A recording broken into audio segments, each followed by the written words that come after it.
Do you hear the tune in the background? Familiar? A tune synonymous to every home in India. I have goosebumps as I say this. This brand, Titan, has not only created a revolution, but also made its way into every single home of India.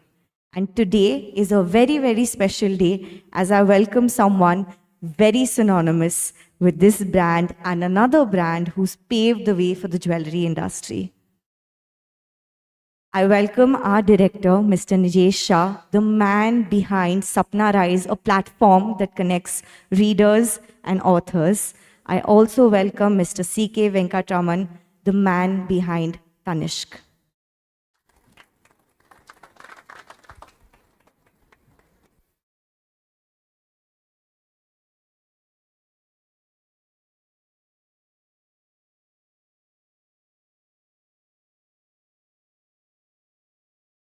While we set up, how many of you all have shopped from Tanishq? I think I should put my hand up as well. It's been a brand that's so well known, so significant to culture, heritage, trust in India that it's an honor today that we're going to speak about such a beautiful brand. And Mr. C.K. Venkataraman has been very synonymous in paving the way for Tanishq and changing the way the world perceives Tanishq. We have the book available here at the store. We also have a very special discount going on for all of you. So be sure to pick up your copy once this event is done. And the flow of the event is going to be that our director is going to be in conversation with Sir. And we'll open up the floor to a lot of you for questions. So if, Nijesh, over to you.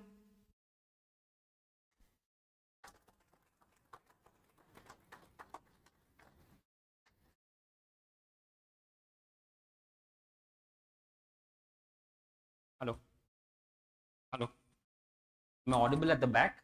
If someone can come. Hello. Well, what a wonderful evening, sir, today. And truly honored, truly privileged to have you with us. We are here not just for the launch of a book, but as I say, we're here for the launch of a story. Well, at Sapna, we've had a lot of book launches, but seldom do we have a launch of a story. A book is confined with limited printed pages, but a story goes way beyond that. And today we talk about a story, an Indian brand which has made global footprints, a story of grit, determination, resilience, a lot of challenges which the brand has overcome. This is the story of probably India's largest jewelry brand and one of the bigger brands that India can put forward to the world. This is a story of the Tiffany of the East. This is the story of C.K. Venkataraman, who from a boy in Coimbatore, riding his cycle, came to Bangalore, made Bangalore his home, and was part of this visionary, a vision that he'll speak further, and how he was able to take forward this legacy, this vision, and make Tanishq a world-renowned brand. It's a brand that is synonymous in every household. A lot of us here would be adorning the Tanishq jewelry or wearing the Titan watch. And this is a story which we all are super proud of as Indians and specifically as Bangaloreans, because this story started in Bangalore. So welcome to you, sir. A fantastic, fantastic book, a lovely story, inspiring all of us.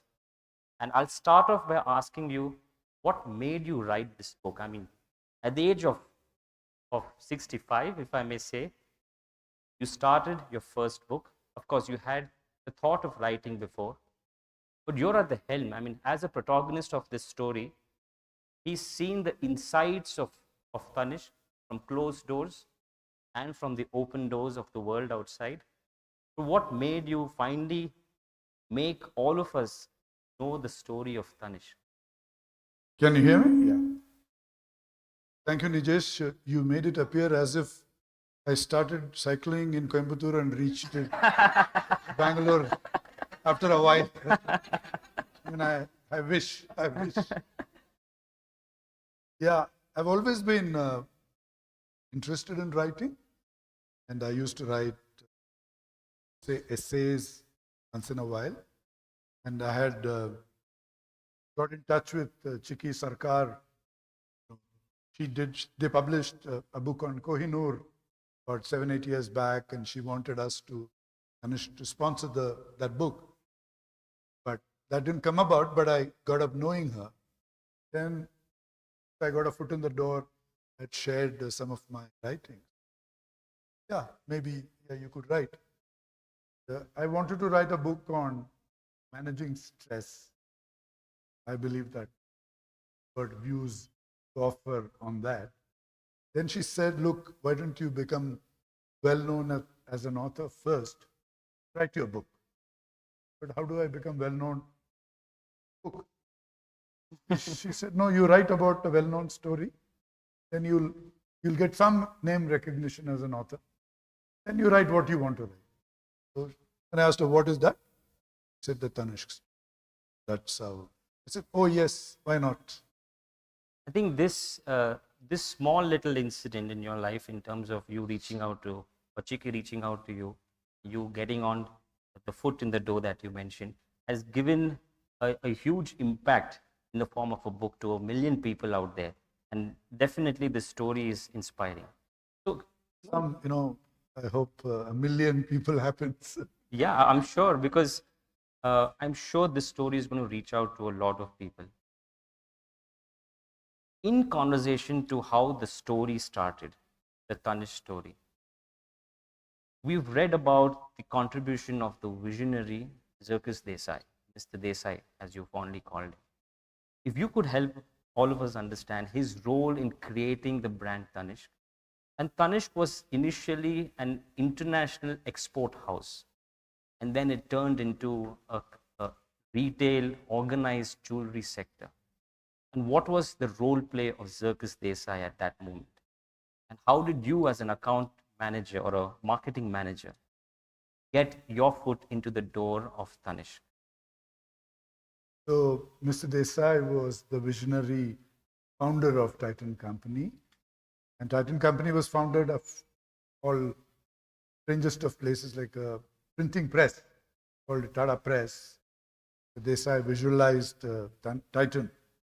From Tata Press, launched the watch business, and there is a beautiful book called Titan, written by Vinay Kamath, journalist with Business Line today. I would suggest all of you read it. Very interesting story on Titan. And in the early 90s, Titan needed some foreign exchange because the business was growing. We needed to import, dials and straps and hands and all that for our watches. And one chance, discovery or serendipitous thing about jewelry exports came his way, and Titan ended up setting up a big manufacturing unit for jewelry in Hosur. It was a little bit of a big bet, but he was a visionary. He took it, but not enough. Work was done to understand what the international customers really wanted from jewelry. It was a very competitive industry. It was done with not too much of thinking, and it sputtered and didn't really go far. And suddenly we had a big plant, a lot of money invested in it. It was not delivering results. But we had a huge domestic industry, jewelry industry, totally run by independent families kind of thing, waiting for transformation. And then the direction, the look changed inward. And they said, why not use all these, the power that we have today to participate in the. But again, the whole plant was set up for very minimal 18 karat diamond jewelry. India was very ornamental 22 karat gold jewelry. So it was chalk and cheese in terms of what we could do and what the market needed. But we just went in like that. And so Tanishq came as a brand only in 1990, when the first store was launched in Chennai in July. And the story of how Tanishq came is sitting in the book, but it was launched first store. The store was like a Tiffany kind of store in Chennai, completely out of odds, at odds with what the customers. And you were supposed to book an appointment and come. It was quite a excuse me kind of situation. I mean, who in 1996 would book an appointment in Chennai to buy jewelry? Just walk into a store. So, but that was how it began. A lot of struggle in the first few years. The carat meter was the big turning point in 97, but it still waited till 2000 for it to be made into a big thing by the next team, which came and took over in 2000. Then we never looked back from 2000. And I came in myself in January of 2005 after spending 15 years in the watch division. There's an interesting story where you had to leave, or you wanted to leave the company. You went to your immediate boss and asked for you to be relieved. And then Mr. Desai called you up in the cabin and asked you to stay. Can you let us know what was the emotion and why did you want to leave, and what made you stay back? So I had spent about 10 years in Titan. By that time, I was a little bored, I think, long back. The exact recollections are a little hazy. But also 97 to 2000 was a challenging period for even the watch business. In India, I was the marketing head, so I was feeling a little bit underachieved in a sense because the growth was not coming in the watch business. One thing led to another, and Levi's Strauss reached out to me and they wanted me to be the marketing head of Levi's in India. Sounded pretty cool, in 2000, marketing head, you can wear jeans to office every day and maybe get a posting in Singapore or something a few years later. So I jumped in and accepted the offer, told my boss, a person called Biju Kurian, and his boss, Bhaskar Bhatt, who later became the MD of Titan, and told them, look, I'm leaving. They were quite disappointed. They tried to make me stay with all the right arguments, but I was very ziddi at that time, made up and all that. And then Mr. Desai came to know about it, and just 2-3 weeks left before I was supposed to actually leave, called me into his room, and he really took off. Got very angry, or at least he sort of presented that face to me. He told me, how dare you leave family? And these were more or less the words, how dare you leave family? Get out. Go tell those people that you're not joining. Just threw me out of the room, and that angle got me totally unawares. We had never used the word, at least in my recollection, we had never used that word in the context of Titan till then. Or at least I had never thought of Titan in that manner till then. It was a wonderful company, part of the Tata Group, professional, all that, yes. The word family threw me, and I came out of his room and I said, first, how dare I leave family? And then I went, and we were supposed to go to Chennai that evening, me, my wife and daughters. And I went and called the Levi's people and said, I'm sorry, I'm not. Something has come up. She was upset. The HR manager was upset. But anyway, then Monday morning I came back after coming back from Chennai and told him, Mr. Desai, I'm back. So that is actually back with the bank. The dedication. Sorry, back with the bank. Yeah. Yeah, it was really. So how much of an influence was Mr. Desai on your career? The time you got to know him, till the time he was there with you. So what kind of influence you believe, or what kind of lessons you feel has really got into you, or what type of learnings have you had from Mr. Desai? As a founder of Titan and the visionary behind Tanishq, and then setting you up, of course, Mr. Bhaskar told you to head the entire company, but how much of an influence was Zirkis Desai? I mean, can't even begin. And you've also dedicated the book to him. So I'm sure that it must be really large in terms of an influence. Yeah, totally. Actually, so many of us in Titan owe what we've finally become to him. And he was such a fabulous leader, The first thing is that, I never had a particular leaning towards design when I was growing up. I was just a typical person. So the whole discernment for design, and he was that. He gave many of us, and talking about myself, my eye for design, my very high discrimination for detail in any product, because we are a design company at our core, right? And in everything, whether it is a beautiful sari we make or a perfume that we bring out, of course, the watches, the jewelry, we are much about design, detailing, manufacturing, the quality that goes in. That was completely new to me, but I learned at his feet that for many years and developed a certain eye for it and a belief in its central role in building a company of this kind. So that's one.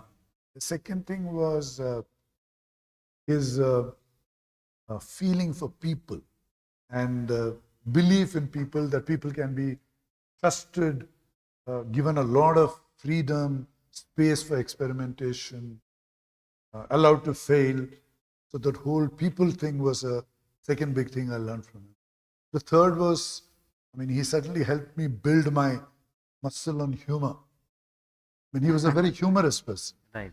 Of course, his sense of humor was very British and dry, but very sharp, right? And I certainly, it helped build. Mine is a very different kind of humor, but nevertheless, the importance of humor in the workplace. Titan is a very, very jolly company. A lot of laughter in it. And that actually makes a big difference to how people feel in the company, how they work and all that. So certainly these three things, of course, the brand, the power of the brand, and owning the brand yourself and not delegating brand to junior people in the company was also an important lesson that I learned. Wow, the humor part I will agree, because you did catch me off guard when you spoke about the cycle from Coimbatore to Bangalore. So I'm sure there's a lot of humor coming in the conversation. You spoke about the design element and how it really constitutes the crux of the company. If I have to ask you about the design and the name of Tanishq, which is also mentioned in the book, how did you get about, or how did the company go about such an exotic, same time futuristic name, Tanishq? And what was the design element, or how many of you were involved in creating this brand through its name and through the design that we see here today? The earlier options were two of them, and I was not in the jewelry business at that time, but we sort of came to know there was a name called Aurum, AURUM, which is gold, and another name called Celeste, celestial, Celeste, with an E at the end. These two were in contention, and but I think we ran into some copyright issues globally with respect to both these names. And by the time we were sort of hurtling towards the launch of the brand in Chennai, and I remember one of the people I spoke to, David Saldana, who launched Tanishq as the head of retail, telling me that there was so much of tension because the name had not been finalized, but the date of the store opening was sort of close and all that. There was a colleague of ours, ex-colleague of ours called Meera, and she was in the Tanishq team, the jewelry team, and she had been tasked by Mr. Desai to come up with other options. So she had pored over some books, and there was a name called Nishka, Nishka, and Nishka meant in Arabic or some West Asian language, throat ornament, like a necklace. So Mr. Desai ended up circling Nishka, and then he cut the K and put a Q, made Nishq. Then suddenly it started sounding a little exotic. And then he added a TA. TA could be Tata, TA could be Tamil Nadu, because we are a Tamil Nadu government company as well. TA and then Nishq, Tanishq. Suddenly something was, even without what we know today. Today, of course, it is imbued with so much of meaning through so many things that has been done in 25 plus years.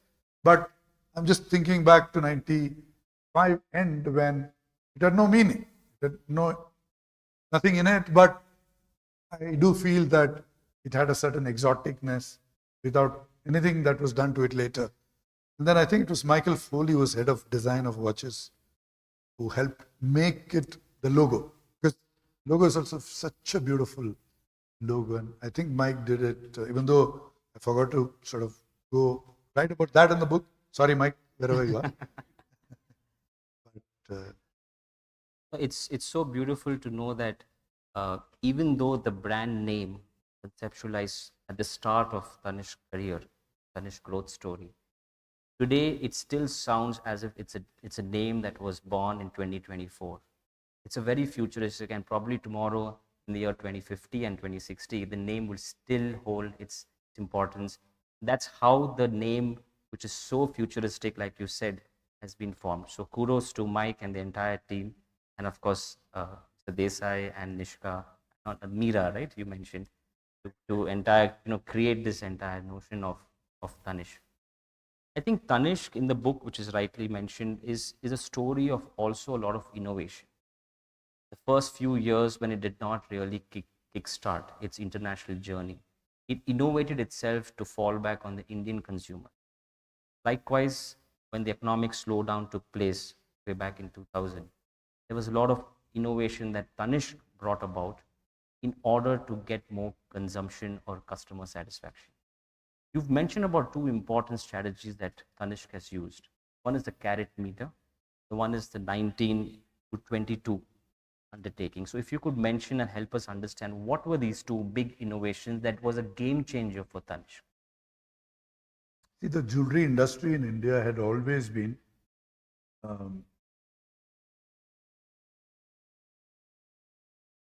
delivering low carat jewelry to a lot of customers.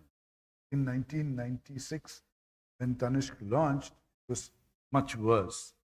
But the problem was that there was no way to demonstrate to customers what quality of gold that they had. We knew because we were doing what is called a destructive testing of these. We would buy from the industry, we would melt it, and then test it, and it turned out to be 18 karat, 17 karat, 16 karat, whatever it was, even though it was bought as 22. But we couldn't obviously take every customer's piece and melt it and then show them. It was fully impractical. So in 1997, they chanced upon this device called the carat meter, which could, what we call a non-invasive testing, which is without destroying the piece, it would determine at a substrate level the purity of the product. So we could demonstrate somebody's necklace as 21 or 19 or 17. And that revolutionized this thing. So we could actually prove to people that what they had was a bit of a fake. Okay, but this was in 97. But for some reason, the power of that was still waiting to be established. So this 19 equal to 22, which was actually an exchange scheme, a gold exchange scheme. What it meant was, you bring your jewelry, we will test it on the carat meter. If it was 19 karat or more, Tanishq would equate it as if it is a 22 karat and value it as a 22 karat piece, and you could buy Tanishq in return. If it was less than 19, then you had to pay the difference between that and 19. So if it was 17 karat, for example, 17 to 19 the customer paid, and the rest Tanishq paid in a sense. So this brought in a huge solution, because a lot of customers complained that all you ended up doing was make us all unhappy. You made us test this piece, showed us it was 18, and then left us high and dry. You had no solution to offer. This comment to my ex-boss, a guy called Jacob Kurian, in 2000, it opened the possibility of this program called the 19 equal to 22, which on the face of it was a very expensive program, because customers had to be given 3 carats, which is 12%, free. And there was a huge worry now. How do we pay 12% and still run a business? But what happened actually was, and even happens today, every customer who would come and give, let's say, 50 grams of 19 karat gold. And on that 50 gram, they will get this benefit of 3 carats. But they will typically end up buying 100 grams or 150 grams. When they exchange, the piece they bought wouldn't be 50. It would be 100, 150, 200. So the cost, whereas what we gave them was 3 carats on 50, not 3 carats on 150. So the 12% on 50 would be 6% on 100, or 4% on 150, or 3% on 200, depending on how much they are bought up, right? Therefore, the cost of the sale, what appeared to be 12%, turned out to be much less. And it was almost like the cost of advertising, which was 3% of sales or something like that, dramatically opened up. When today, the exchange is nearly 30% of our sales. Wow. You mentioned about Jacob Korean, and in my notes, I was just looking at it, that he played a very crucial role as a VP of marketing. And you are also a marketeer. You started your career as a marketeer. So what type of learnings and what type of strategies that you and Jacob made in the company in terms of Tanishq's advertising, in terms of ensuring Tanishq is in the hearts and minds of consumers in India? Because organized jewelry retail in India probably was not that big back then. So what was the advertising strategy? And as a marketeer, it'd be nice to hear from you and learn in terms of what type of thinking went behind the advertising part, the marketing part, to make Tanishq the way it is today. Actually, Jacob was the VP marketing in the watch division of Titan when I was there. Okay. And soon after that, he became the head of the whole business of Tanishq. Okay. So between 2000 and 2004, Jacob and his team helped transform Tanishq and put it on the track of profitability. Then I joined Tanishq in 2005 January. Jacob had left by then. So if you're asking me to talk more specifically about the advertising strategy of Tanishq, it's a little later, sort of down the road. So let me talk about the first film that we did, which was a breakthrough kind of film in 2007. We had, one of the things that we realized was Tanishq was too niche. Even in 2005, it was too niche. It was playing in what we call the fashion space. And one deep work told us that we need to bring jewelry so much about culture. It's about Sanskriti. So we need to move into, the culture space and create a brand which connects on that. The whole concept was called revitalizing tradition. The Tanishq was known to be different. It was known to be a new brand, but it had to still sit inside culture, inside tradition. The first film was actually it was inspired from the movie Parinita, for those of you who have seen it, which is set in traditional early, maybe 1960s, 70s kind of Bengal. Whereas we took our film to 1920s Bengal in a zamindari kind of home, where the lady who's the protagonist was a very devout lady at one level. She was shown to be, praying to the gods, very, very traditional in the sense, relationship with her in-laws and all that. But then so you show her running through the house doing all this, then she's met by her husband at the open area, and then they sit in this beautiful vintage open car, and after a couple of 100 meters, she pressures him to take over the wheel.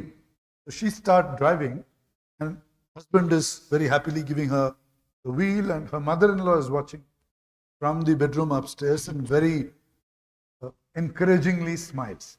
So it was a world that we evoked for the progressive women of India in 2006. This was the Tanishq world. It was a world where men and women were equal, where the bahu in the home was not the typical bahu in the country that India was at that time, but all the daughters-in-law were dreaming of a certain world that they wished they were part of. Tanishq was evoking that world for all of them. So that's the connection. that we wanted to make. And that was the first breakthrough film. Of course, we did many films thereafter. Wow. And while we talk about the success stories, you mentioned about after the year 2000, Tanishq did really get back on track and was able to see profitability. A little before that, during the economic slowdown, in 96 to 2000, what I've read in your book is Tanishq had about 8.9% of profitability, about a 500 crore, fell down to 3% to about 300 crore. So, what type of strategies did the company evoke to ensure that the fall doesn't go further down? And what type of learnings can you share with us in order to understand what a comeback would be from a failure? A very important thing was, like Jacob Kurian, like I said, became the head of the Tanishq business in May 2000. And it was as bad as it could get. The board of Titan Company was almost sure that it should be shut, Tanishq should be shut. The Tatas were again not keen. Why were Tatas doing anything in the gold industry? Because we were really struggling. So Jacob, and he had a 4-5 member team, and many sort of got into the whole fire of reviving this whole thing. And that's where Jacob played a fabulous role of, in a way, lighting a fire in everyone's heart and under everyone. Both happened at that time. And it's like, and there is one colleague of that time sitting in the audience, and that whole thing energized everyone. They innovated so much, 19 equal to 22 being one of the most powerful innovations of that time. There was Tanishq was perceived to be very expensive, and there was a big discount scheme that they did, which was totally unheard of in the jewelry industry. And it brought in a lot of people into the stores wanting the discount, and then they discovered at Tanishq that they did not know existed. They had preconceived notions about it. They did a lot of innovation, transformations in the manufacturing side, aligning the supply chain to deliver to what customers wanted, as opposed to keep making whatever they were making, waiting for the customers to buy what they did. So they created a huge relationship program with the franchisee partners with whom we were not doing that well. So on all fronts, for all stakeholders, Jacob and team really transformed. And it was a team effort which had its back, a team which had its back to the wall. And nothing was going right. And in 1 year, it would be shut most likely. We would lose our jobs. That was the kind of situation from which they really sort of grabbed victory from the jaws of defeat, or whatever is the phrase. I don't know if I got the phrase right, but something That's right. sounds like that. Yeah. I mean, you've lived that phrase. So, I mean, a little bit about you. I mean, we spoke about Jacob and the time before you really took the helms of Tanishq. There are a lot of quotes in the book. Once you get a chance to read the book, and those who have, there's a very nice quote that is mentioned, the Lawrence of Arabia. That quote which you talk about, that all men dream, but not equally. So, what does this quote mean to you? And how does it resonate with your own journey? If you could share some incidences around this quote which made you mention about this quote in your book. It's just a very impressive quote about visionaries, and I'm nowhere close to that. So this quote I have used in the book with reference to Mr. Desai, who's clearly a visionary, and he could see things into the future that none of us could. This whole thing of making Tanishq into the Tiffany of the East, it is impossible for anybody to think. Imagine something like that in 1994. 1994 India is something else. Or 1984 India. Imagine the Titan as a watch brand making watches as good as the West. And today, just today, as we speak, we're trying to participate in, there is this very prestigious uh, contest in Geneva called GPHG, Grand Prix d'Horlogerie Genève. It's the world's most prestigious watch competition. And two of Titan's watch models are sort of vying to get into that. And, so for a man to dream, and therefore, like that, only he could. So this quote was for him.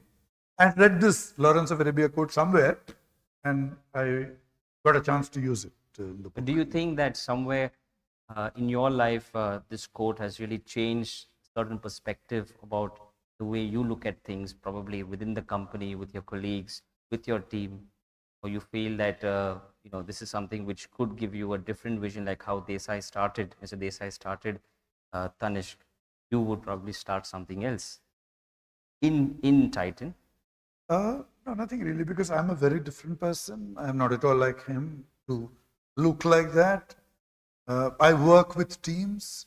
I just gather people and say, look, obviously I do have a picture in mind, okay, of, it may be hazy, like, for example, when I went to the terrible factories of Kolkata in 2006 and saw the manner in which the jewelry was being made there, and I said, this cannot be. How can a piece which is so exquisite, the necklace of Tanishq, which is so exquisite, can come out of this miserable place? I cannot have this. I have to imagine a different thing. So I did imagine, something else, and it is a reality today. But I wouldn't, sort of describe myself in that manner. But I did want a very different state of affairs for the artisan. When I saw that like that, and we worked really hard, brought everybody into the collective dreaming, transform that. And my, one beautiful moment was we established this Karigar Center in Hosur 2012. And one of the Karigars told us that he had taken a video of that place to his gaon in somewhere in Midnapur, somewhere in West Bengal. And suddenly there are families which are willing to give their daughter to him after seeing the video of his workplace, which was on that CD. So it was like suddenly he had become a very respectable person because of that video of the Karigar Center. All the learnings that you had from Mr. Desai, I think the wit definitely takes the top spot. And want us all to understand, the recent demonetization, mentioned in a book that it really shook the Titan as well as the Tanishq business. It did shake a lot of other businesses also. Back in 2016, when it was announced all of a sudden, what did your company do to maneuver yourself out of the entire situation when it took place in 2016? So that evening, I think it was 8th or 9th November, 8th November 2016, and all of us knew that the Prime Minister was going to make an announcement, and we had no clue about the announcement. And of course, it happened, and it didn't hit us. I was at home, we were watching, family was watching, and it didn't really hit me because we had not been a very large cash business company because of the nature of customers of Titan. A lot of service sector, service class people, and even the business people are the, not so much digital then, but certainly bank transfer kind of business people. So it was a small share, but it was not insignificant because we were a big brand by then. And then that night we had to really scramble to organize ourselves because people all over the country were running with sacks full of cash. And we had a very strict deadline that 12 midnight, Yes. we cannot print any bill which was dated more than 12 midnight. And some stores had already shut. The, what is called our point of sale system had closed the end of day for that day. We couldn't reopen. When we reopened, it would be 9th of November, and obviously we couldn't accept cash. So there were many stores where customers were coming in with a lot of money, but we had closed the business for that day, and we had to turn them away, and they were all a little bit upset, some of them very upset, many of them disappointed, but we couldn't do anything. And many places where we were still open and customers were sort of thronging with sacks, I think also, but certainly bags full of cash. And we did a lot of cash and we had to count all that next day. And suddenly we were a little unsure, all that demonetization means, is it worth anything? Because we had collected a lot of money. Are we going to get a credit from the bank? And there were many days of silence. Because the banks were also, they didn't know also, because it was really a deadly secret that a few of them had kept, right? For the right reasons. And then slowly after 5-6 days, the bank said, no, we'll honor. Now you bring it in, because they didn't have enough people to count also. They had to count all that, all over the country. But the good thing was that we were so particular about not accepting it past midnight of that day, and there was a lot of news about some jewelers getting caught, raided, and all that by the government. But Titan and Tanishq was clean as a whistle. And I think with what you said, what we understand and learn is that the very process-driven, structured, approached company within Titan and as well as within Tanishq. All the decisions were you were able to take it in a short time. The right decisions were taken. There's a lot of other business houses were confused in this situation as to what they have to do. With one challenge, another challenge which you've mentioned in the book again, talk about the pandemic, the COVID pandemic. How did Tanishq, having 300 stores, how did Tanishq move around this entire 2 years when the entire nation was gripped in the pandemic, and clearly jewelry was not an essential item? So what did you think about the entire situation, about the pandemic, and how did Tanishq move ahead in terms of this situation?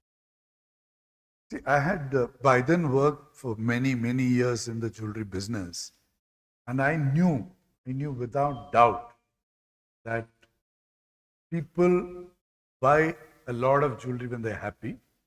People buy a lot more of jewelry when they're anxious. At least in India. So I knew that actually the category which will rebound the fastest actually is jewelry. So from a recovery point of view, I had no doubt about that. And because of this personal experience over, of course, we didn't have anything close to a pandemic in the last 15 years. But there were ups and downs, economic tensions, including the 2008 global crisis and all that. And I knew that the Indians love to accumulate jewelry, and the more it is inside your cupboard, the more safe you feel. So therefore, the COVID thing, while the shopping thing was a constraint, but the desire to buy jewelry, and I also knew that so many other things would be shut for the people. You won't dine, all that would take a long time. So all that money has to flow somewhere. And it did. Certainly from a recovery point of view, and it helped Titan. The Titan was in the jewelry business and substantially so.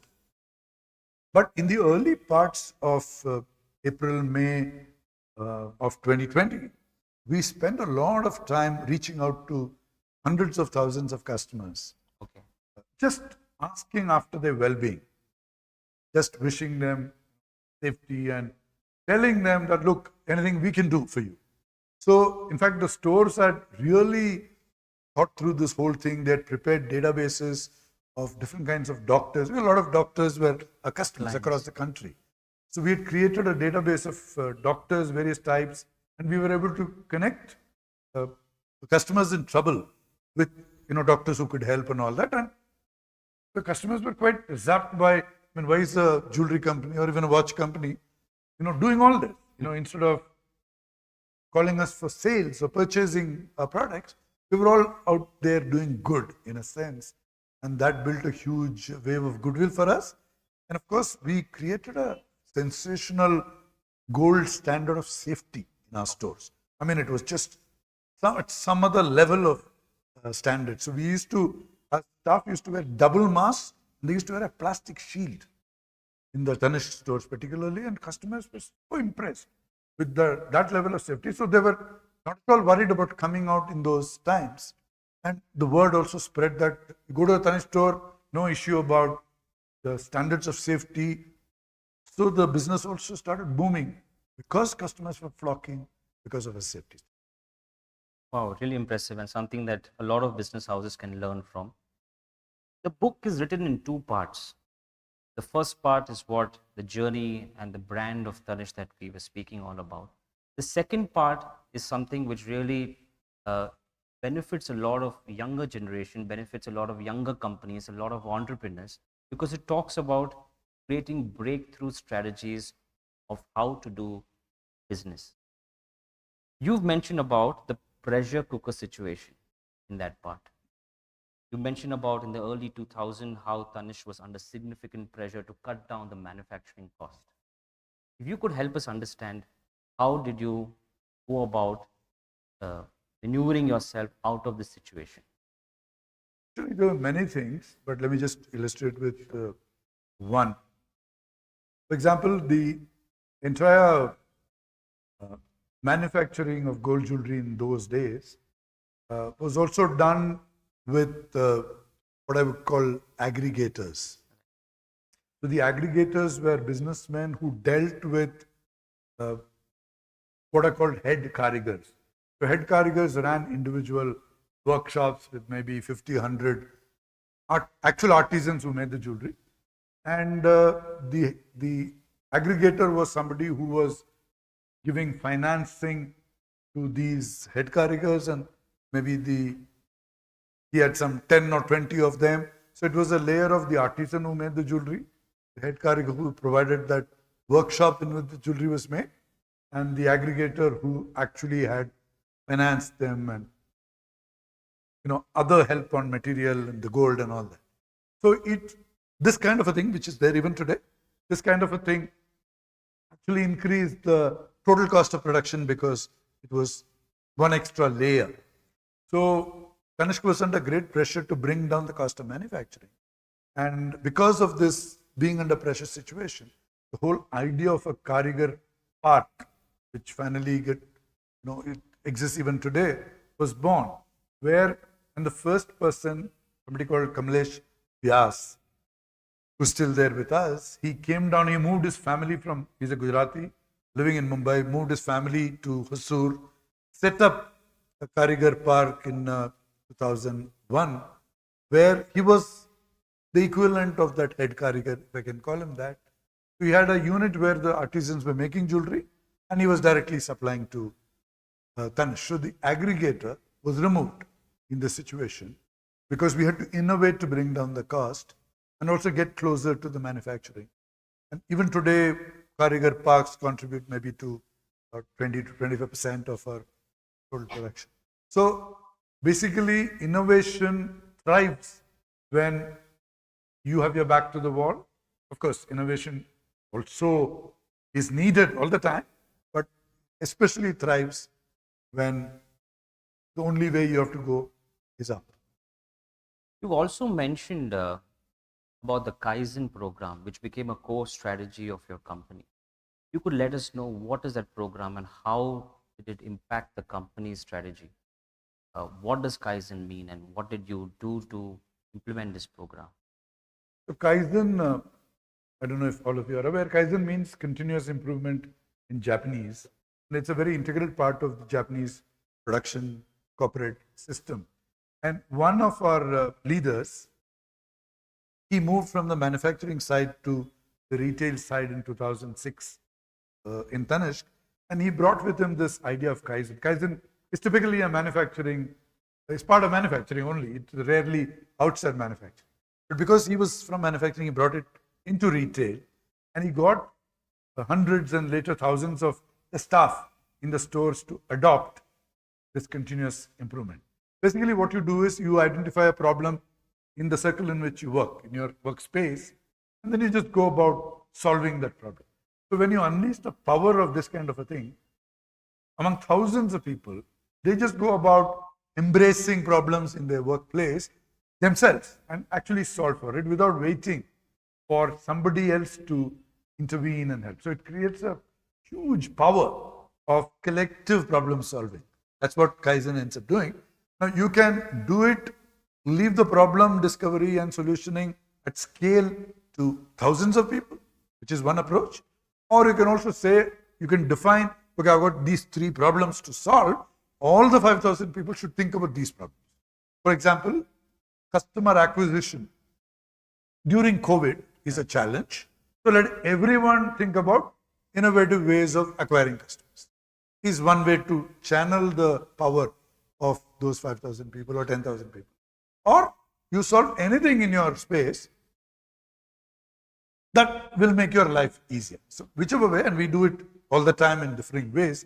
So it's a huge employee engagement program as well, because every person is so delighted. And we have had, for example, the housekeeping lady, how do I keep track of the coffee powder that I'm storing in my kitchen, in the store, and I know 3-4 days in advance that the coffee powder is going to run out. Therefore, take action 3-4 days before to buy the next pack so that I never run out.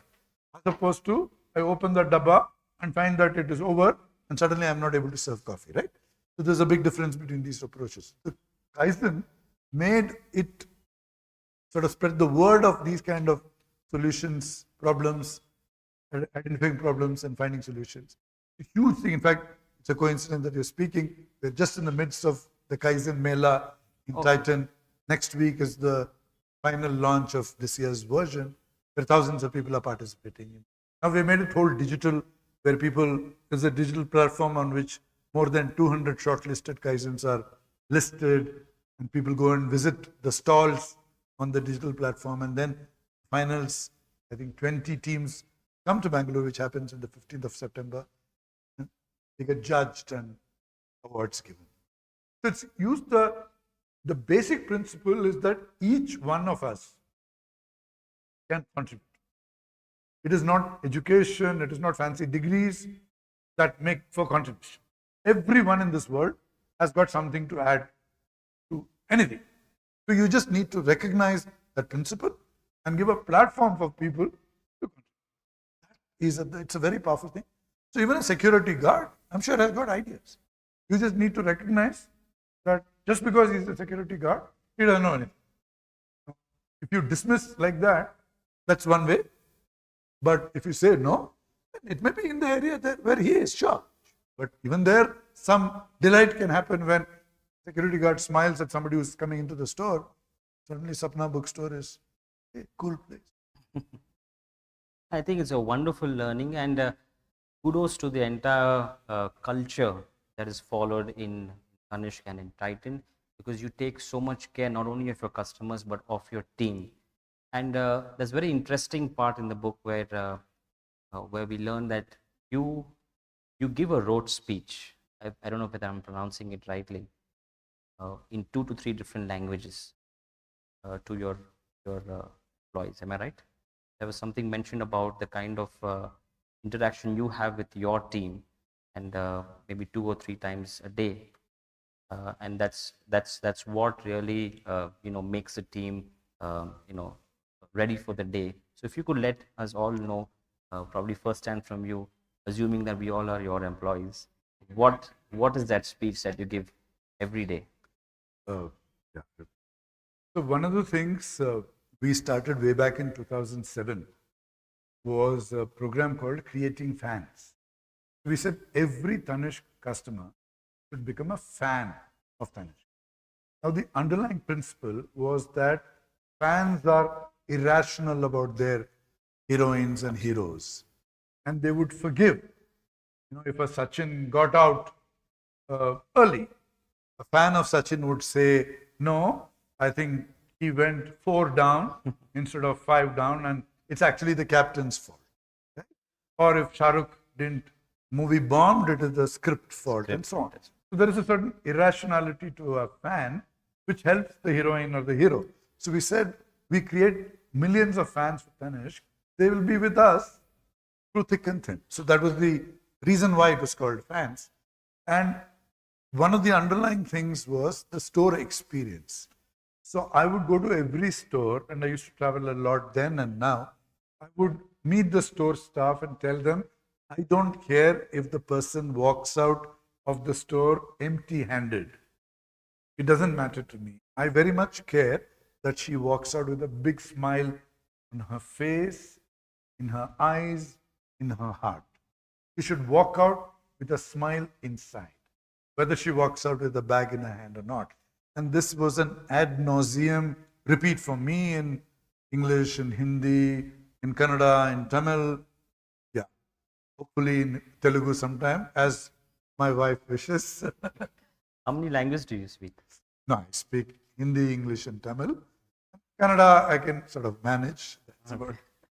But this was a sort of by rote. I did it over the years, and was and many other things that the organization did keep the whole customer obsession in place has created certainly a lot of fans. And I was so happy to see, and our Jayanagar franchisee partner is here. He had shared with me 10 days back one customer who wrote a review on Amazon about the relationship he has had with our Jayanagar store for the last 20 years nearly. Wow. And what I mentioned in the book about the relationship between our staff and our customers, he echoes it and say, this totally happens in Tanishq. What Venkat writes is a total reality, and I was so happy to see that echoed by him. Fantastic. I think a lot of us are deeply inspired, and personally, I would say a lot of learning that has taken place over the last 45 to 50 minutes of this entire conversation. At this stage of your life, at the helm of Titan Industries, 30,000 crore industry, Tanishq contributing to 80% of it, what is the next move for you? Or what next for you? Is it singing Rafi Saab's songs? Or is it building a new brand? Or is it taking Titan and Tanishq to areas where they're not present, probably global, the much bigger global market? So what is your next dream? Or if I can put it across in Sapna, what is your next Sapna?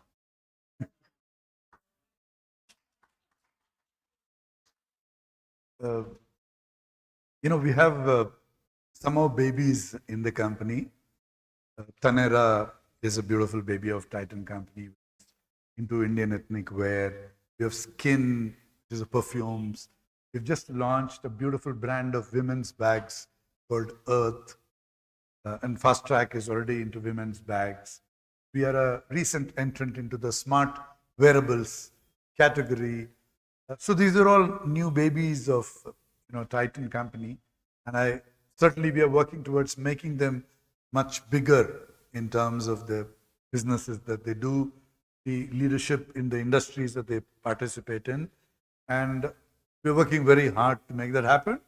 But I have just about little less than a year and a half in Titan.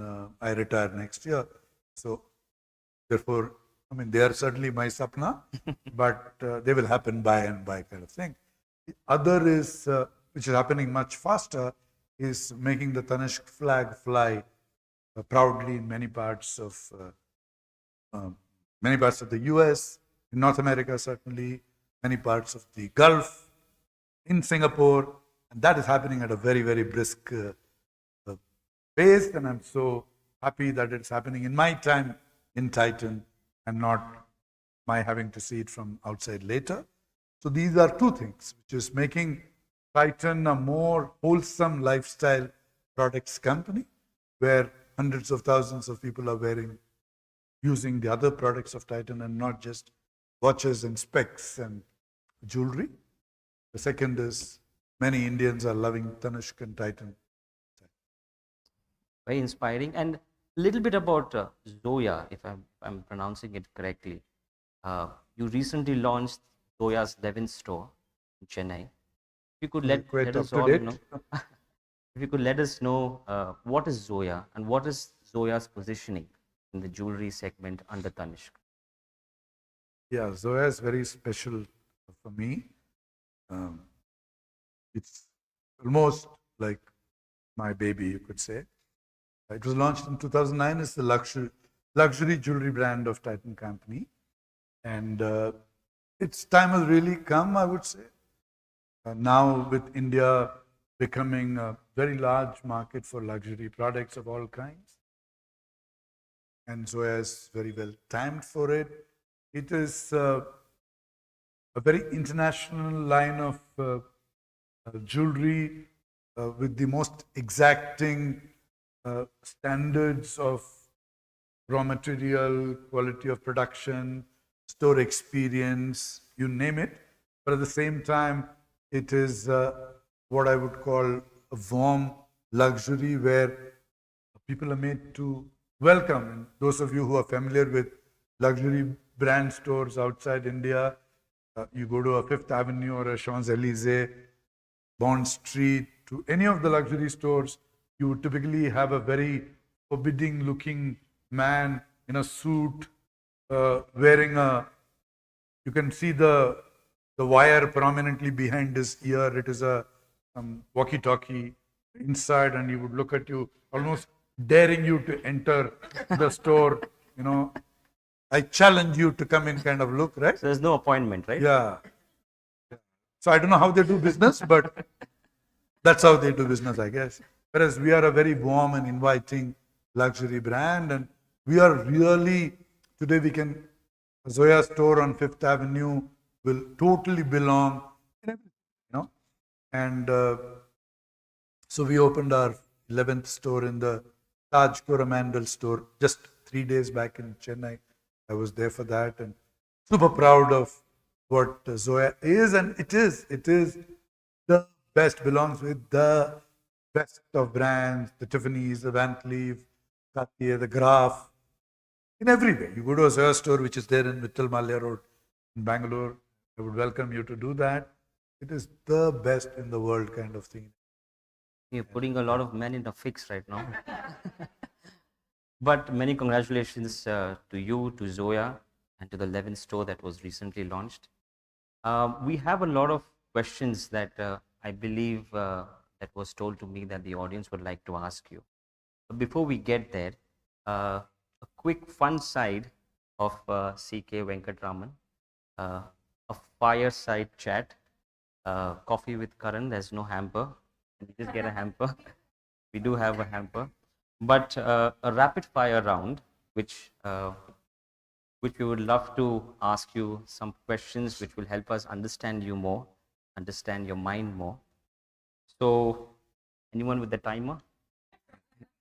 The first question to you on the rapid fire round would be, what is your proudest moment as an author? Seeing it like this in real 3D. Okay, that's nice. Are you a morning person or a night owl? Very, very morning. Can you define that very? Because just to share with the crowd, I received this message at 6 in the morning. So I thought so that you were awake before that 4:45, I get up. every That's day. because I sleep at 9:30. One habit you follow every day like a ritual. Eating. Just to let everyone know, which I just learned in the evening now, that sir is a vegan, and he's a vegan and he liked Sapna's vegan wallets. So that was My nice. whole family is, all four of us are vegan. Oh, fantastic. Most inspiring place that you have visited, since you travel quite a lot. I went to Navsari, to the birthplace of Jamshedji Tata, just 2 weeks before I took on my new role, September of 2009. And that was really something else, goosebumps kind of place. There's a small 4 feet by 4 feet room where he was actually born. And there's a lamp which continues to burn, the photograph of baby Jamshedji, if ever there can be something like that. But there is, obviously. Yeah, that's the most Wow. inspiring. Best piece of advice you've ever received, and probably if you can share by whom. How dare you leave family? Fantastic. And an advice you like to give your children or the generation ahead? Keep money in its place. Okay. If you could get your hands on any piece of jewelry in the world, what would it be and from where? Where? Wow. A quote you live by. Actually, something which I didn't know that it was articulated for me so well. This was an advice that Bill Clinton gives people, which is make every person feel special. And I read a story on how Bill Clinton does it, and I really believe in that. But I If you didn't. could share that, it will be great. This No, background of essentially, it talks about how Bill Clinton engages so easily with the head of state of a country as well as a waiter at a table. And this, and he gives this as an advice. There's a book, I forget who, but somebody who met so many leaders, including Bill Clinton, and took from them one piece of advice that they would love to give to everybody. And Bill Clinton's advice was make every person you meet feel special. And there is a, I think, Swahili saying, which means, I mean, the way of greeting is, I see you. That's the meaning of the word Swahili phrase, I see, which means actually you look into everyone. You don't see through people, you see people. So going back to the security guard, how many people, when they open the door of a store or when they sit in a lift, actually see the security person or see the lift operator, or just blind to them? Looking the security guard in the eye, smiling and saying in Swahili, I see you. That is a very, reminds me of the movie Munna Bhai, where yeah, perhaps, yes. yeah, Sanjay Dutt he goes and hugs the housekeeping staff, and it definitely changes the way the person would live further. So lovely answer on that. Your favorite book of all time? Lord of the Rings. That's quite an heavy book. And you prefer the movie or the book? Both. And I love A lot of people, especially as readers, we've always felt, or rather, I've always felt that a book is written better than what is produced as a movie. But Lord of the Rings for you is it would be possible be making a movie like Lord of the Rings. Like, so easy to say after somebody has made a movie like that to say the book is better. true. You can't even pause, right? In a book, Right. you can pause, rewrite. But just on this, Sure. there's a very powerful quote from the book. All that is gold does not glitter, nor all those who wander are lost. It's a very powerful quote from the book. Yeah. Tanishq is glittering all throughout. Would like to see it glittering through Zoya now. A historical figure you love to have dinner with. A historical figure. And probably you can share a figure present even. Two figures. Two things. A historical, Acha, one past and one past and one present. Who you love to have dinner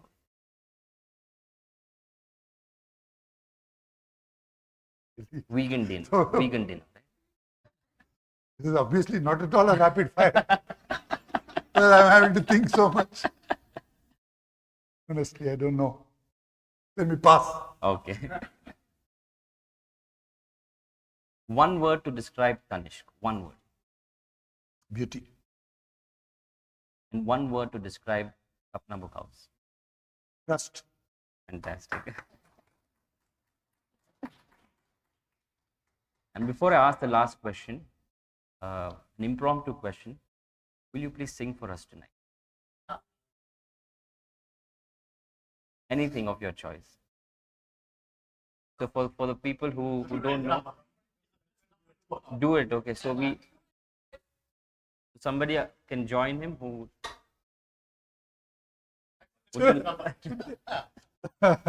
would you like to accompany, sir?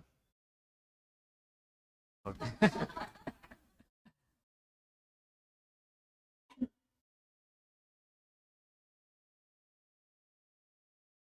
तुम कितनी खूबसूरत हो, ये मेरे दिल से पूछो, इन धड़कनों से पूछो तुम, क्यों दिल है तुम पे दीवाना,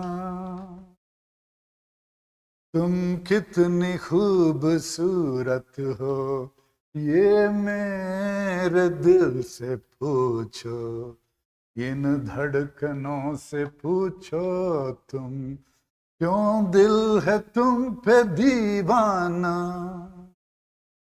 शर्मा रही हो जाना, बल खा रही हो जाना, तुम मानो या न मानो, अपना तुम्ही को माना, शर्मा रही हो जाना, बल खा रही हो जाना, तुम मानो या न मानो, अपना तुम्ही को माना, तुम कितनी खूबसूरत हो, ये मेरे दिल से पूछो, Wow. इन धड़कनों से पूछो तुम, क्यों दिल है तुम पे दीवाना, क्यों दिल है तुम पे दीवाना.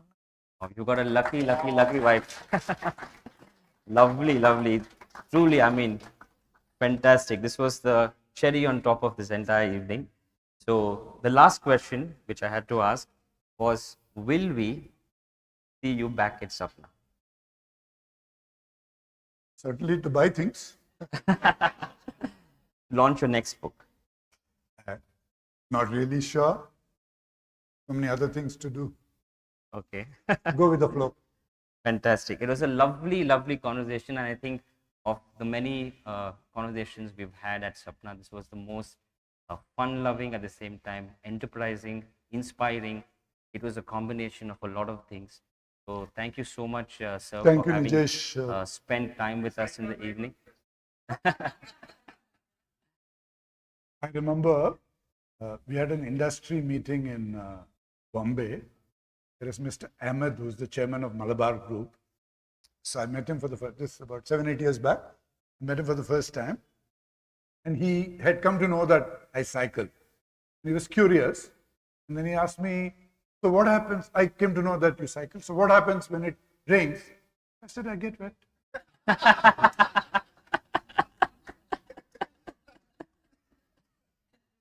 Normally that's what happens when it rains. Yeah. And his son remembered that and told me 2 years back, you remember you told my dad that you get wet? Oh, definitely the wit flows in you, and the singing too now. But I'll leave it open to the audience. Natasha, if you could help the mic, if any of you would like to ask and rack his brains a little bit more to get something out. My only question to you would be, if I can start, are we getting a bonus anytime soon? Oh. The board will decide. Okay.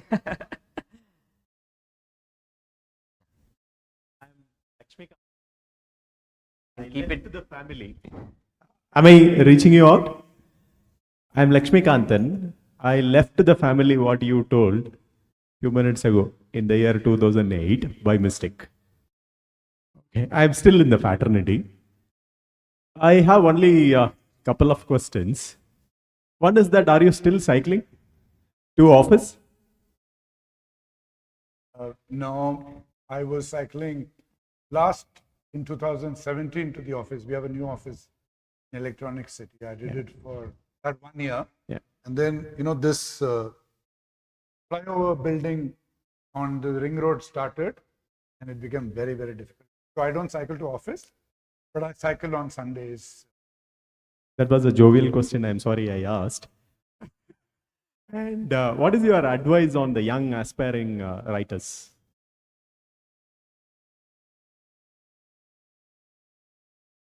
And I'm a young aspiring writer myself. So I'm such an accidental writer myself, so I don't really know what to advise. Maybe I'll, think about it and let you know later or something. Lovely. Thank you.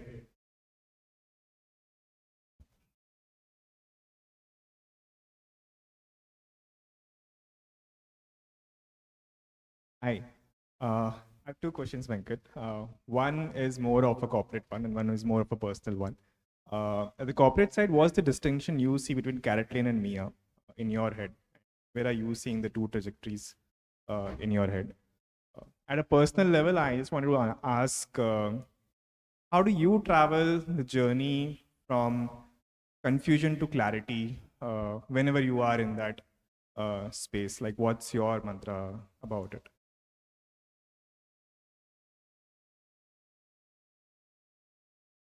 Mia is a more, much sharper brand which focuses on young women with a design language which is rather more directed at them.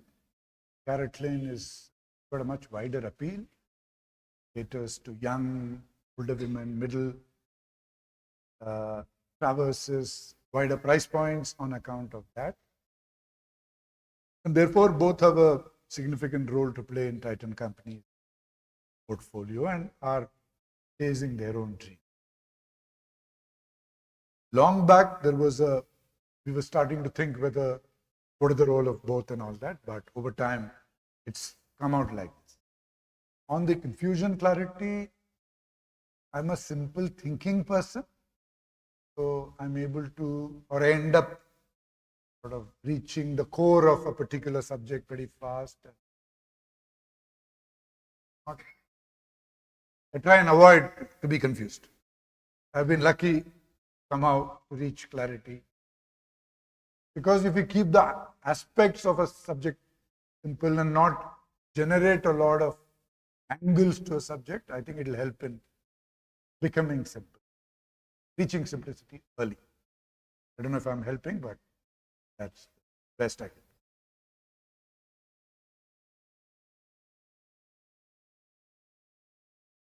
do. Hi Venkat. Sudeep here. First of all, I'm a big fan of yours. I chase you all around in LinkedIn, in all the profiles and all. From that only, I went to know about this your book launch, and I told my wife, let's go and meet you. So the first thing which I saw you and which inspires me when you said that how to take bath in like 5 months. 5 months, sorry. So from that day, I also don't waste so much of water, and I think I fight with my wife and my daughter also that you should not also waste your the water, because once you become younger and then you will not have water also. So that happens every time, and I have a big fight with my wife. My daughter goes into a bathroom and she doesn't come out of a bathroom in 30 minutes also. So So that's as long as she spends 6 minutes per mug, it's okay.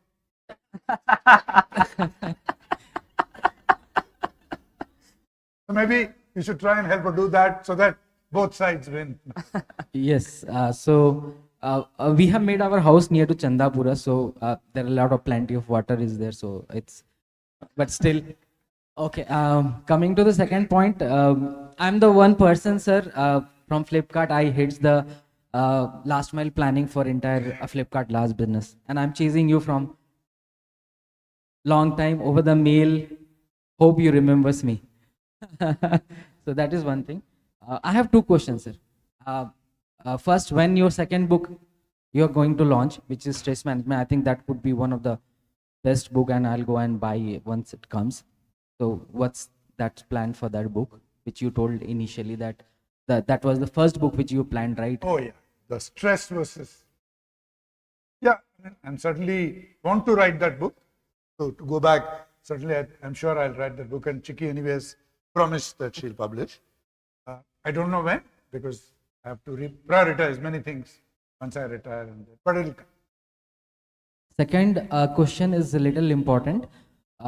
What, as a Tanishq or as a Titan, you are thinking about the people, beautiful people who are deaf and blind? What, as a, who are deaf and blind, what as a company you are thinking, or you're going to do in future, or you are doing something currently?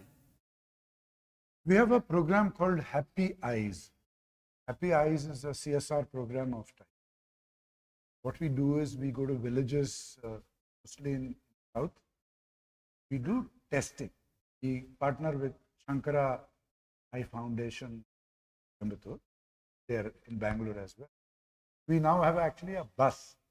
The bus is like a mobile unit which goes to villages, does testing, and then we fit glasses for those who need glasses, and we do free cataract surgery for those who need. That's what we do for people with eye disability. Nothing particular for those with hearing, disability yet. I have one suggestion. The hearing aids which are coming, which is very costly. Why Titan cannot work on that, and you can take that? That's a suggestion. It's very costly. Probably Titan can come with low cost and can help a lot of people. Sure, I'll certainly take that away. Yeah, thanks. Thanks a lot. Thank you.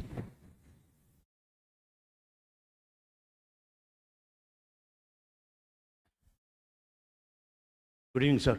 Of course, I don't need to introduce you just to the Jugno. Yes, CKV, I've always been knowing you very well. You know what my question is. How do you take out time? You're heading one of the biggest consumer product and growing every quarter. I mean, there's no need of me to elaborate, Titan or Tanishq, the way you all are growing and the way you're expanding. I mean, heading that, taking that time out, your love for music, which we all just heard. Of course, I'm very much aware. I've got more than 100 numbers of yours in my phone still now. So, beside that, like somebody you just met, you're a health freak. I also know that even if you wind up at 2 o'clock with a party with us, you're up early morning on a jog for 5 o'clock. I wish. You've been telling us that 7 o'clock, even I still will go for my run before I go there. And now you become an author. I mean, they're all 4 different areas. I mean, beside that, like somebody did mention about the water, which you wrote, we all know. But even the recent plantation, which you did with Titan and all of us, I mean, for eco-friendly side. How do you take out time, sir? And how do you spend time for all these things? It's all different variety. Music is there, a corporate world, and a health person, and also an author. How do you take out your time and adjust in all this, plus the family, of course? Sometimes I joke when this kind of a question is asked. I say that I don't play golf. And, so I have a lot of time, because I don't play golf. It's also a fact, yes. But I'm not a social person. I'm not into socializing. So therefore, no, evening outs, a lot of, where you visit various families or events. So it releases a lot of time. I'm not into golf, and it is a fact because it does. If you're into golf, your Saturdays and Sundays, whereas I'm into running. So by the time I actually have finished, it's only 8 o'clock in the morning, and I'm done in almost. So between not socializing and not having any big activity on the weekend, that's an important release of time. The other thing I feel is that, and this is an advice I give people, or even at least a suggestion, that I do believe that time flows to things you hold dear. And I sort of provoke people when they say, I don't have time for this. Then I ask them, is it really important to you? Just question it.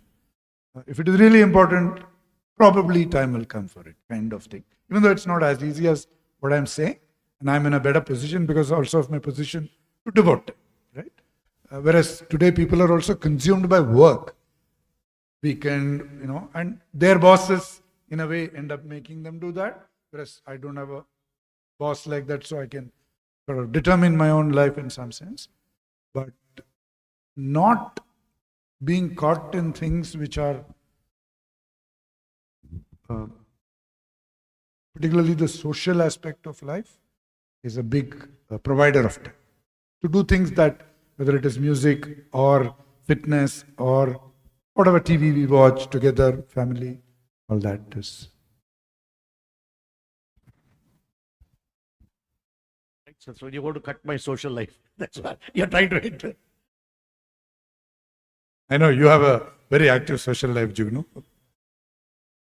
Hi, CKV. Om here. First of all, what's most inspiring beyond all of these things, in addition to all these things, is about the fact that you're a vegan. The point that I have to make is, I don't know how you are so non-judgmental to people who are not vegan. And secondly, it's a misconception. People either mock vegans or they are very inspired by vegans. Right?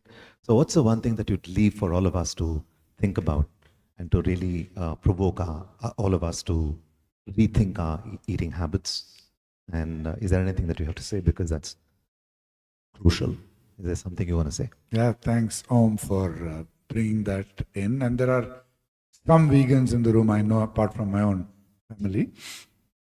I think the reason why I'm not judgmental about it, because till I was 53, I was not a vegan. Right? And therefore, I have no real business in being judgmental. I became a vegan, and we became vegans because of our first older daughter, who got into it, discovered a lot of cruelty which is sitting in factory farming and related fields, and really sort of shook us with all that information, and we ended up conversing a lot and became, all of us, 4 of us became vegans and stayed vegans. But that kind of an opportunity of deep engagement and being disturbed by that whole thing it happened certainly for me over a 2-month period, multiple conversations with her. I was also resisting. I had my own arguments as to why it was okay and what difference I would make, just one more person and all that. And she was relentless in pushing us to become. And she had it easier with my wife and my younger daughter, but with me it was more difficult for her. But finally she made me turn vegan. But because it took all that effort, and that effort is not there with so many people who may feel bad about what animals go through, but thereafter still go back to drinking the milk or eating that omelette like I know you do. His son he's a very active vegan. I mean, Om's son is hugely vegan. He's just a sort of poster boy for veganism, if I can call it. And vegan, and Som is almost on the border, I think, from whatever I know. I think if each one of us takes the effort to go into that world of factory farming and animal cruelty and immerse ourselves more and more and more. So when you see that, cow running after the calf which is being taken in the truck from the farm, and there is 2-3 powerful videos I remember seeing many years back, and the cow is really heartbroken. I mean, you can feel it, right? And the calf is being taken over. So I think just by immersing yourselves into the world of that cruelty, it will take you closer to veganism. That's the... So one request, so is there a possibility that you could give us that one thought-provoking video for all of us to access, so we are all as sensitive? And it's our decision as to what we're going to be doing next. I mean, is there a possibility? Actually, you can see the movies, Okay. the films like... Conspiracy. Yeah. Okay, Conspiracy. Conspiracy, movies like that to... I mean, I came to know that Sapna is, of course, selling vegan products, but Jains are not necessarily vegans. Jains eat a lot of ghee. That's okay. There's Like I vegan said, ghee. no judgment, but I just had a lot of, Jain food, but I avoided the ghee in Junagadh day before yesterday. Oh, you were in I was in Junagadh and Rajkot last 2 days. Navsari. Navsari was long back, but yesterday I was in Junagadh. Okay. So Shakuntala here. First of all, congratulations on the book. How long did it take you to write it? One. And secondly, was it easier because you knew the subject so well to write a first book? It took me about 19 months, Shakuntala, end to end, from my first interview to the publisher said it's good to go now, we are going to print. So 19 months. And because nobody could beat me to this story, I had all the time in the world kind of thing. And the publisher was also not in a major hurry. And she understood, I mean, this is almost, in her words at least, experience the first time sitting, executive is writing a book. And you normally do it after retirement or somebody else collaborates, right? The first time. So there was a Slack available. And yeah, it certainly from a perspective and learning point of view, that what is the formula for the success and how anybody in any industry can actually adopt principles of teamwork and collaboration, partnering with franchisees and vendors, treating people and not like resources. So those principles which have made Titan what Titan is, as a practicing executive at the center of all that, I had an advantage in also bringing it alive through the right kind of stories, which an outsider would appreciate, but without the, so the real life aspect of it. Yeah, very much. Thank you.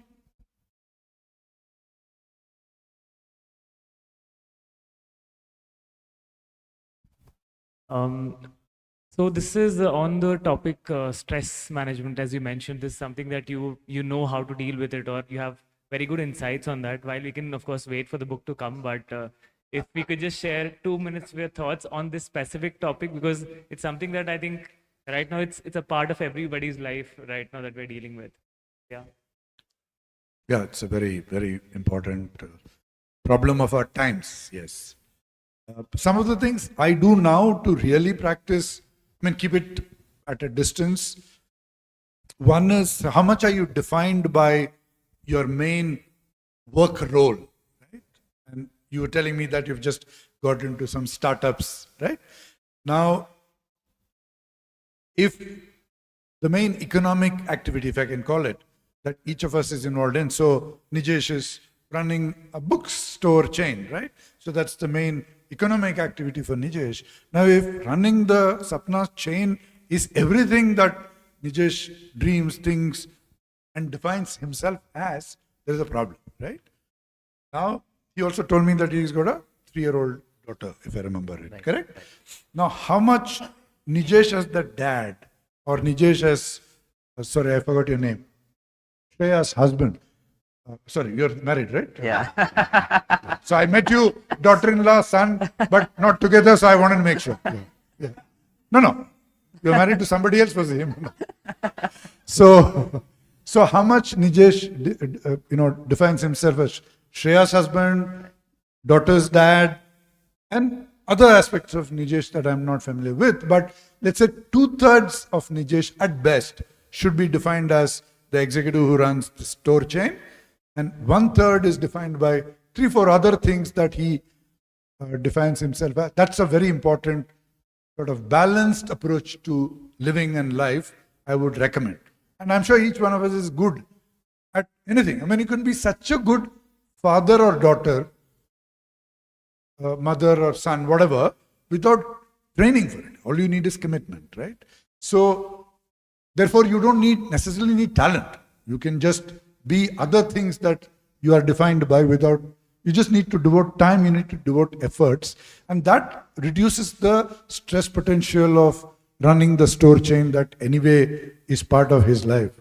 Being the father, being the husband, generates, reduces the time spent on thinking about Sapna, and also generates a lot of positivity from those roles that he plays as husband, father, etc., and maybe runner, golfer, whatever it is, to they create positivity, they create confidence to actually do the Sapna job even better. That's one big piece, which is, how do you define yourself? What is the picture of you? Like I used to joke that when I send a song on WhatsApp to some of the people who used to listen, who still listen, and when somebody who is more partnering with me in this says, no, Venkat, you didn't capture the mood of that song well enough, that used to deflate me rather more than when I would get a quarter earnings message from my CFO saying, this quarter was bad. Okay, because that's something we all do together. Right? So if we have failed together, whereas that song is totally mine. So if you say it's bad, it sucks. And it's, for me, it's like devastation. Therefore, putting that role of executive in its place and bringing other things into your life is one big thing. The second limited point I would make is that we are so much consumed by technology today, right? Every 3 minutes, 2 minutes, we look at our phone, we look at mail, all that, and they're generating distracting things in our life. Not all of them necessarily positive. Some of them, not all of them may be negative, but many of them are distracting. So what I do, at least when I'm in the office, I just don't look at my phone for hours. I leave it for 3 hours, 4 hours. My phone is not with me. So when I'm in a room attending meetings, I'm totally in the moment, just like into the eyes of the person talking to me with no distraction. So my ability to contribute to whatever is the subject dramatically rises. And even the negative aspects of, there may be some bad news which has come to me, possible, right? Something may have failed or whatever it is. And I picked it up. Not only have I lost to the meeting, but I'm also now consumed by that bad thing. Whereas for 4 hours, 3 hours, I'm not. It is waiting for me, maybe, yes. But in those 3 hours, so keeping technology at a distance today we are really affected by WhatsApp and email and other social media stuff, which is all that time with us, not only distracting, but also destroying in some small way or the other.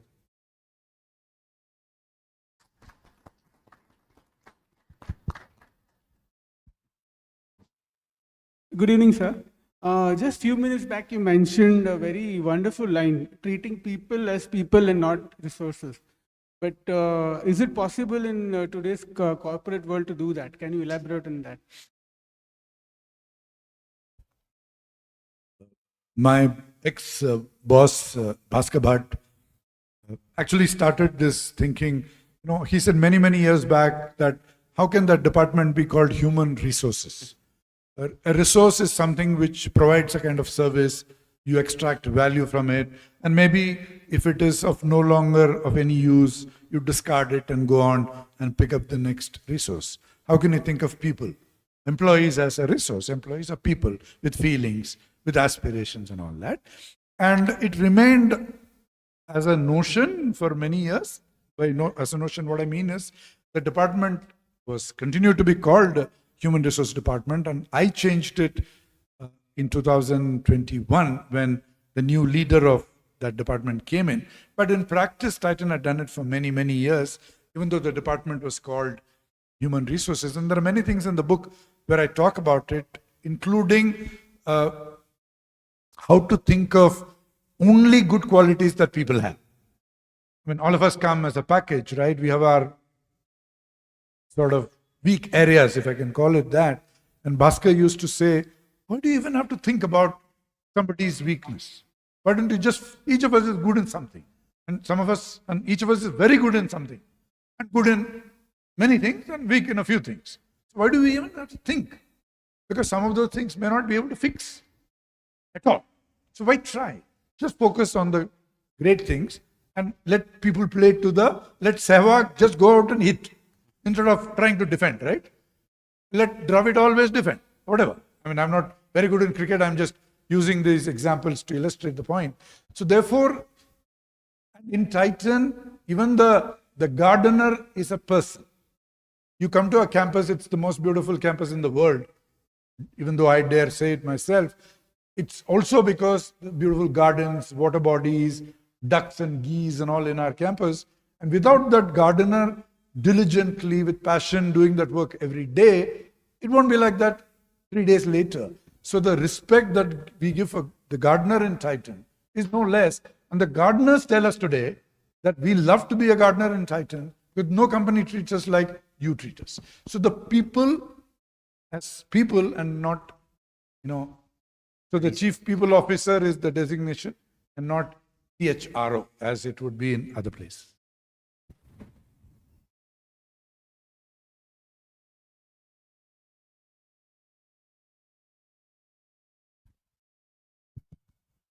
Hi, sir. Coincidentally, I'm from the people function team in Titan. So, on behalf of everyone, thank you for the new terminology. So, sir, I had a question. So, in one of your interviews, I remember you saying when you were asked what would be the legacy or how would you want to be remembered, And of all the things you could have chosen to say, you chose to say, I want to be known as the nicest guy. So I think there was a discussion among the team also, about what a humble thing that was for someone, for an MD to actually say of all the things that he could have actually mentioned. So over the years, sir, what are some personal values that you hold very, very dear to yourself that you would say has made you who you are today?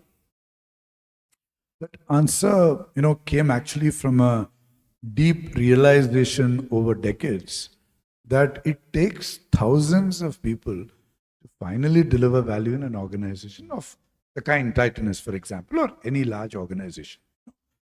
There are thousands of people who are actually creating magical experiences for people in the stores, or thousands of karigars who are creating exquisite jewelry in those really terrible workshops that I was describing, without which I'm actually nothing.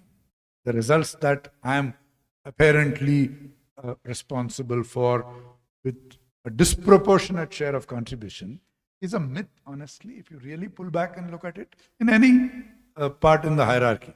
So that deep realization I've had, which is why when even that poor financial performance SMS comes to me, I'm not fazed by it, because it is also a contribution of all the thousands of people, not just me, right? So as much as the success is not of my making, so is the failure not. Whereas the song I goofed up totally myself. So therefore, this appreciation of the collective work is therefore my legacy is, so the biggest thing that I will miss in Titan when I retire is the inability to be with the thousands of people that I've been with every day for the last many decades. I will not be able to do that anymore. And that camaraderie, that brotherhood, that joy of meeting a security person or a karigar or a gardener, and all of you, including you, Evelyn, is what I'll miss. And therefore, the nicest guy was just coming from that appreciation that it's actually the term nice is such a nice term, and we have forgotten. In today, we use words like awesome. Right? But when you say the person is a nice person, actually it's a huge compliment, frankly. But it has lost its edge over new words sort of taking up. And therefore I said, if people were to tell, yeah, Venkat is such a nice guy, I would be so happy to be described like that. That's that.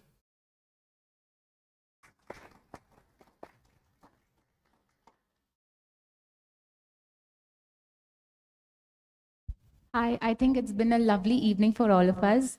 My question would be, with a new wave of lab-grown diamonds coming in to the market, how Tanishq as a brand is accepting it, or I don't know, how Tanishq as a brand is taking it up? We're thinking about it.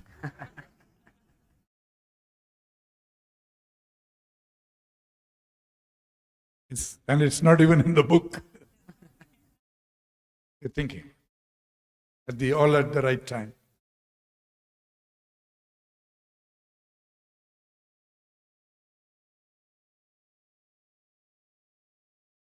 I don't know. When you're talking about newspaper reports, right? But it is certainly a very good product. It's a strong innovation. And we need to be clear about how we want to play it. Nothing to share at the moment.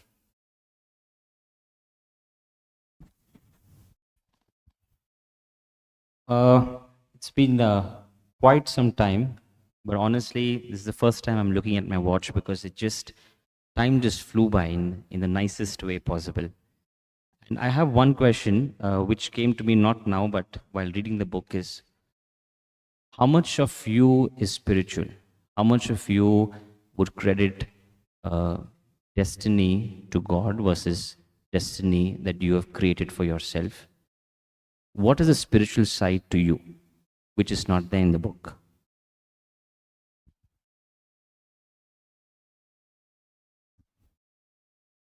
I'm not really sure if I have any clear answer to that.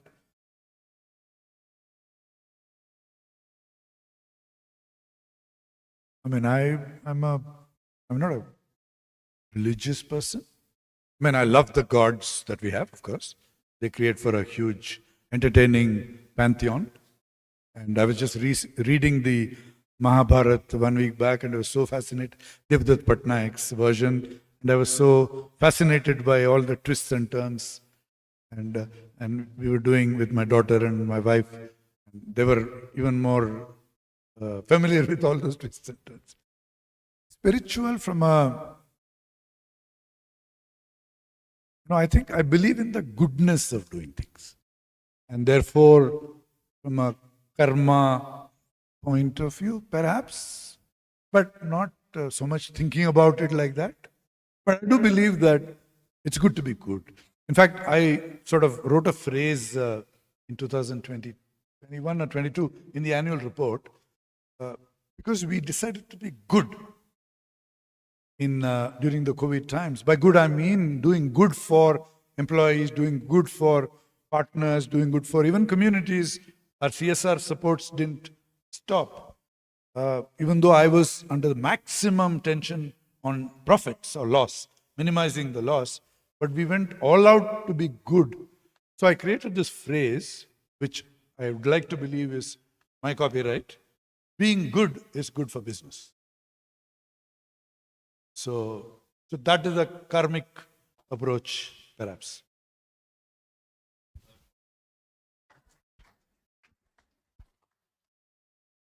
I think we've learned so much today.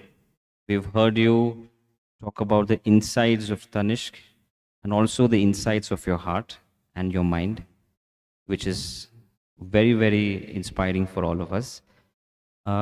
We are at 8:20, and I'm sure that many of you don't want to leave, but unfortunately, we have limited time with Sir. So I would like to take this opportunity on behalf of Sapna Book House to thank you for having spent this evening with us, for having shared so much of your knowledge, for having written this book so that we could be catalysts to a lot of learning today. And with your permission, I would like to thank the august audience here. They've been quite engaging. Many of them have come from your family and friends, some of them from Titan, some of them who've known you before. So thank you so much for having spent your evening, a Saturday evening, with CKV as well as Sapna Book House. So on that note, I'd like to leave it to Natasha for the vote of thanks, for the small little hamper, for the wonderful answers you gave in the rapid fire round. And we'll then take some book signing and some pictures with CKV. Will that be fine? Thank you very much, Sapna Bookstore for doing this and Nijesh doing this. And, I hope I have not created some tension for you for creating some new roles in your life as Shreya's husband and what's your Diara's father, and some 10% of your time going here and 10% going there, apart from, running the chain. But, it was gentle pressure nevertheless. Yeah. Thank you. Thank you so much. Thank you so much, sir. It's been a pleasure. Thank you, Nijesh. It was a phenomenal conversation. Thank you all for being here. I request our Managing Director, Mr. Nitin Shah, our Director, Mr. Deepak Shah, to please thank Mr. C.K. Venkataraman on the behalf of Sapna Book House.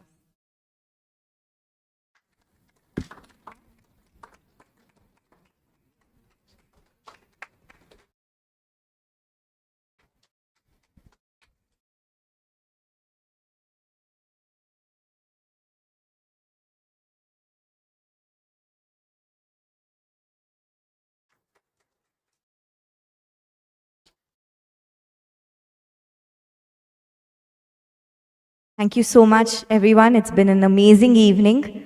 The floor is now open for a meet and greet. You can meet him. You can get your copies signed. I would request all of you to just come on stage, get your copies signed. Thank you.